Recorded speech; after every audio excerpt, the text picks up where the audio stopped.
Over the last few months, I've been shifting my strategy for building blogs and content websites to adapt and be competitive in the current environment where users are reading blogs less and less.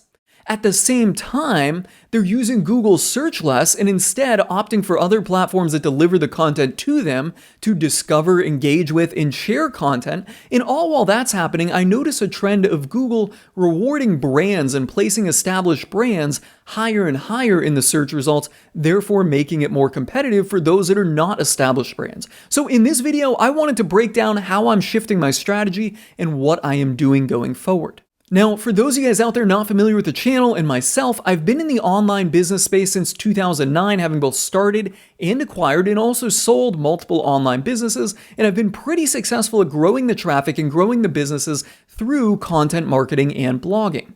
Let's start by talking about the traditional or old approach to building a blog and growing website traffic, and that has generally been do keyword research and publish a blog post for every little search term that you come across.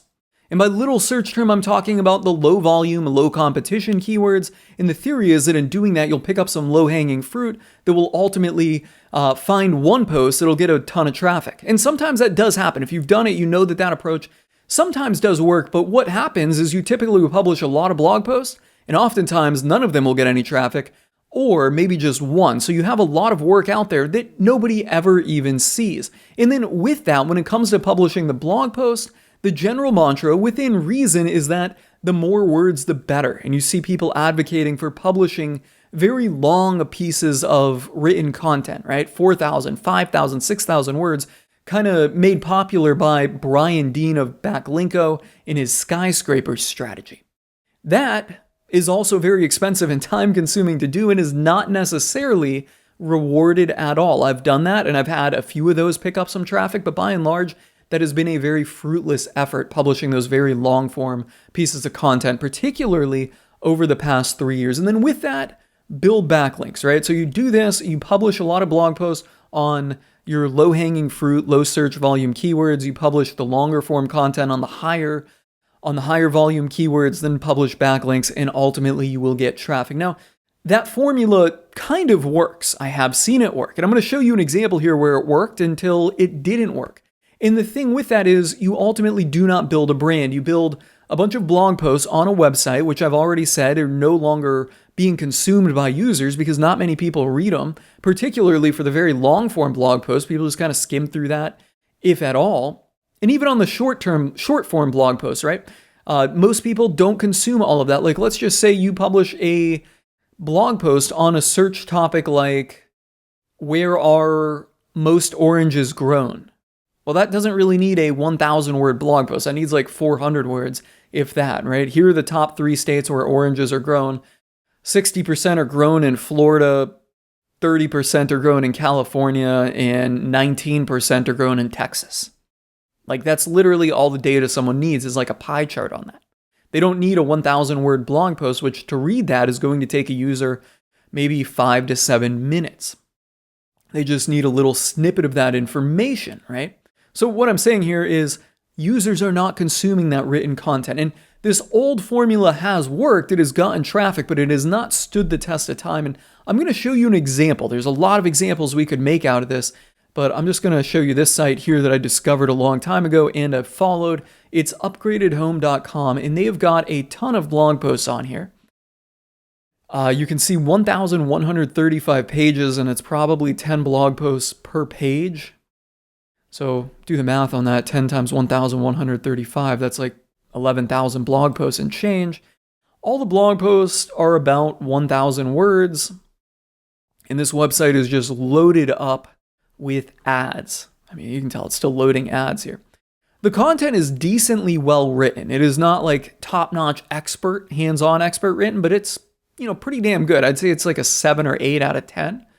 So it's not, it's not just gibberish. It's not cheap, crappy AI content. It's probably in the range of 5 to 7 cents a word that's published on here. But by and large, this website has followed this traditional old method for building a blog, and this has worked.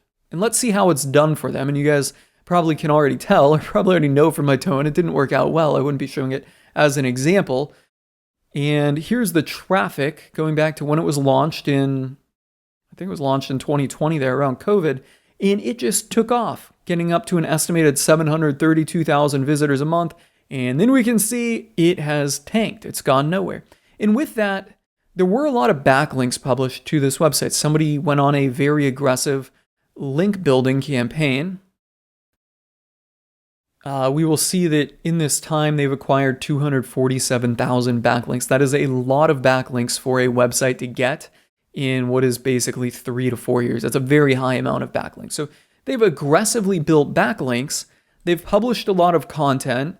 It's decent quality content. So they're fundamentally doing what a lot of blog website builders or blog business builders would have considered the right thing to do in all of this. And it has just not paid off well for them, at least in the long term. They had a good run up here of about a year and a half. And then from there, it was just all downhill to where they're at now. The website still probably makes some money, but it doesn't make nearly as much money as it made here at its peak, right? And it's certainly not continuing the trend, okay? So you can find a lot of examples of websites that have done just this. This is just one of them that are out there. And I've said in other videos, a lot of times you see content websites that are for sale that have done this exact same trajectory. And the people that have created them are trying to sell them while they're right around here because they know that this model is not sustainable long term. Excuse me. So let's kind of jump into the why and the problems behind this model, right? I've already alluded to it or said it. People are not reading. Nobody's really reading content anymore. We consume a lot of content, but it is a lot of podcasts. It's a lot of video, right? Long form content isn't ranking any better. And I've seen this in my own website because, I've talked about this in some of my other videos. I've published blog posts and sunk like $1,000 into these 6,000 word blog posts with custom graphics, published them, and they really don't do any better than a short form piece of content that's really directly, and I say short form content, I'm talking about a short form blog post, top 1,250 words. It's really satisfying the search intent and that the user can just pull out the information they need and go on from there, like almost like bullet points. Not literally publishing bullet points, but that's really all the user needs. People are consuming short form video content. That is like how everybody's consuming content. Think about how you're interacting with the internet, maybe not so much yourself because you're probably in the online business and marketing space, so you tend to probably read things and analyze blog posts. I kind of do that. But think about your friends and family. And for my friends and family, none of them read a blog post, but they're always swiping through their Instagram Reels or their TikToks. Okay. And with that short form video content has a far, far, far bigger reach. You can publish it and it'll get thousands of views pretty quickly and easily. And I've been dabbling in this, over the last couple months since I've been on this and publishing a faceless YouTube channel for one of my blogs. And also just in the last week or so, publishing some faceless videos here on my eBiz Corey channel. And this is one of them. I published it. It's gotten 20 likes and a little over 1,000. It's gotten about 1,200 views on it pretty quickly in just like 4 days. That's pretty good considering the relative size of my channel is small, right? So this is one of my best performing videos in a very short amount of time. They have a far higher organic reach. And then moving on, social/branding factors are likely to impact your Google rankings. Okay, I'm not going to get into the specifics of why I think it is, and I really don't know. Actually, you know what? We'll talk about why I think it is, but I really don't know. It's theory, I guess, is what I'm trying to say here. We'll get into the theory. But my belief is that Google wants to serve content that users are consuming on other platforms and content that has a brand behind it. Content that has a brand behind it means it's valuable to other people other than just people that are finding it on Google and subsequently they're serving it. Our example website here of upgradedhome.com has no brand. Nobody searches upgraded home. Maybe some people do that are looking for like upgraded homes for sale, but nobody's typing that in to come and find this blog. This blog is literally just text on a website to satisfy users of a Google search. It is not a brand in and of itself. And if you look at the websites that have survived over the last 2 years and that are thriving, what are they? They are brands. They are not text on a blog just to capture Google traffic. So I believe that social and branding factors are likely to impact your Google rankings. Now, it might just be that brands that have big and strong social followings and social channels have people typing in their brand name into Google, right? So Google's associating that with the website and the brand and subsequently thinking, okay, hey, this brand is valuable. They serve up good things and they're engaging to their users and real people like them. Maybe that's it. I believe strongly that branded search is a factor in rankings. I see this across all businesses, not just online businesses. And finally, there's multi-channel diversification. That's why you should consider shifting away from this. A website like Upgraded Home has no social. They don't get traffic from anywhere other than Google. This line right here literally represents their revenue. Their revenue was up high. Now the revenue here is like 90% less than it was at their peak. Their revenue is directly tied to Google. If Google takes away their traffic, their business and their revenue goes away. So what needs to happen to be sustainable long term is you need multi-channel diversification. Okay, so those are the problems behind the traditional method of blogging and why you need to shift away from it. Let's kind of go into the objective here and what my new strategy is. And the objective is to build a multi-channel content brand. So no longer is it just a blog, as text on a website it is a multi-channel content brand serving content on other channels, namely YouTube Shorts, Instagram Reels, TikTok, podcast. Okay? When you start diversifying like that, you get all the value of having traffic on other sources. Now, this takes a little bit more work and needs to shift your focus away from actually publishing blog content. So here's how I'm doing it. I'm going after higher volume topics, only 500 plus searches per month as relayed here in these search volume analyzers like SEMrush. So I'm not going after, for a blog post, I should say, I'm not going after every little search term. So for blog posts that are going to live on my website to capture search traffic, I am primarily going after the higher volume topics. All right, and we'll come back and I'll talk about what to do with lower volume topics here in a second. I'll do it.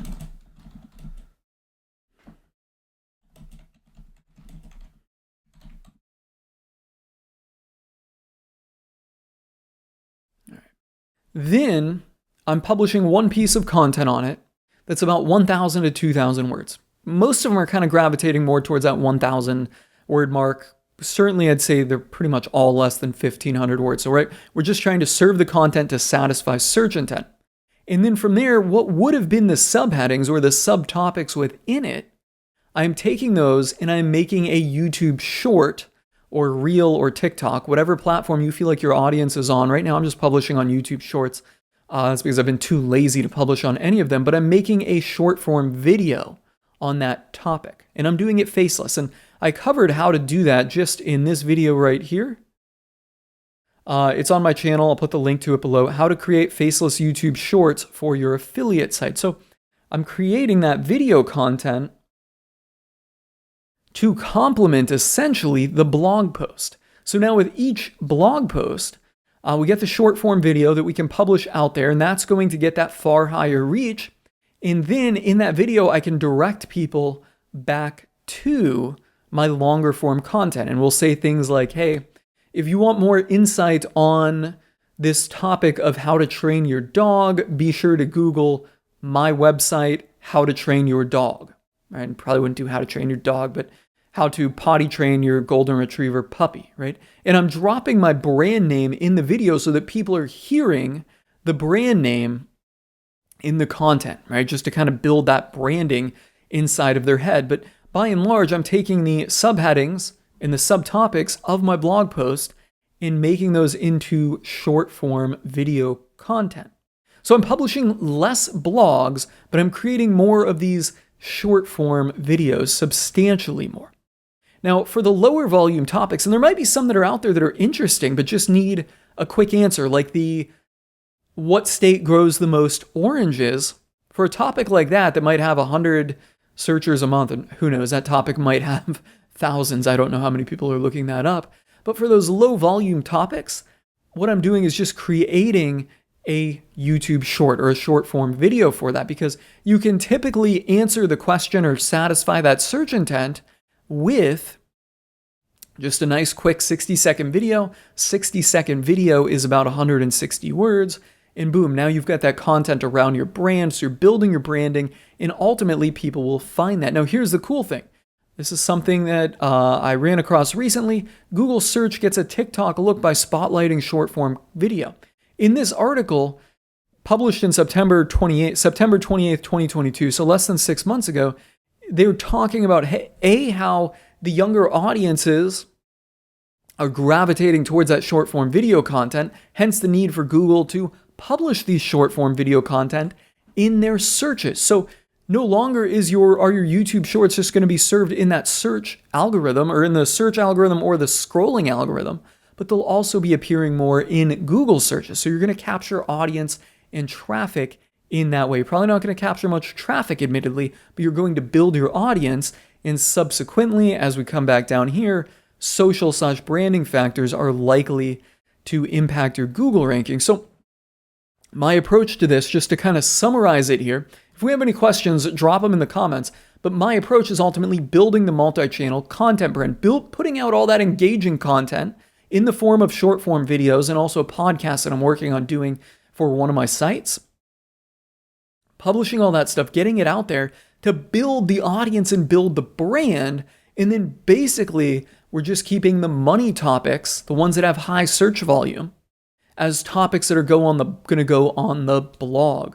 And subsequently, my belief here is that building the brand in the social factors are going to lead to more traffic to those higher volume topics, because it's not uncommon to see websites that are well-established brands that just publish on high volume topics and subsequently they rank. I'm saying that word subsequently a lot, but they rank well for those keywords, those high volume keywords, when they're really doing seemingly nothing for that SEO. So yeah, that is my recap. That is my thoughts. That's how I'm shifting my strategy from building just a blog to a multi-channel content brand and how I'm doing it. If you want more insight into making the actual shorts, look for this video right here. Easily create faceless YouTube shorts for your affiliate site. And on that note, guys, if you found this video helpful and insightful, be sure to do me a sweet one. Smash that like button, you know the drill. Do yourself a sweet one to get all of my insights on digital marketing and building online businesses. Hit that subscribe button. If you have any questions, drop them in the comments below. I'm calling it a wrap and signing off on this one.